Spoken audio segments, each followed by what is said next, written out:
Hello friends. இந்த video ரொம்ப நாளா எடுத்து வச்சுட்டு போஸ்ட் பண்ணாமயே வச்சிருந்தேன். அதுக்கு ரீசன் என்னன்னா வாய்ஸ் ஓவர் குடுக்க கொஞ்சம் லேட் ஆயிடுச்சு. இந்த வீடியோ எதுக்காக நான் போடுறேன் அப்படின்னு பார்த்தீங்கன்னா எனக்கு நடந்த சில பல சம்பவங்கள் நம்ம லாஸ்ட் அட்டெண்ட் பண்ண சோழகம் காம்படிஷன்ல இருந்து. இங்க ஆக்சுவலா நெறைய கன்டென்ட் கிரியேட்டர்ஸ் வந்திருந்தாங்க. ஃபிட்னஸ் ரிலேட்டடா. Ash workout, coach Saravanan bro, அப்புறம் புல்லப் தம்பி, விஷால் 560 ப்ரோ, விக்கி ஜாரோ ப்ரோ, அப்புறமா சோழகம் டீமு, வைல்ட் ஃபைலா தமிழா, அப்புறமா அசுரபலம், சயின்டிஃபிக் சாமியாரு, வேம்பி லிஃப்ட் இந்த மாரி ஏகப்பட்ட பேர் வந்திருந்தாங்க. இங்க நான் பார்த்த ஒரு பாசிட்டிவான விஷயம் என்னன்னு பார்த்தீங்கன்னா யார்கிட்டயுமே பெருசா ஆட்டிட்யூடே கிடையாது.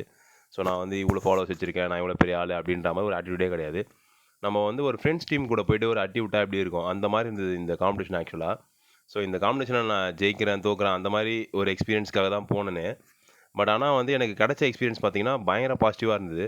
ஸோ இந்த ஜேர்னில எப்படி இருக்க போறோன்றது எனக்கு தெரியாது. நான் ஒரு மாரி டவுட்ஃபுல்லா தான் இந்த ஜேர்னிய ஸ்டார்ட் பண்ணேன். பட் ஆனா இப்போ இவங்க எல்லாரையும் பார்க்கும்போது, எனக்கு ரொம்ப பாசிட்டிவாவும், நல்ல ஒரு சப்போர்ட் இருக்கும் ஃபியூச்சர்ல அப்படின்ற மாரி எனக்கு ஒரு ஃபீல் இருக்கு. எல்லாருக்குமே தேங்க் பண்ற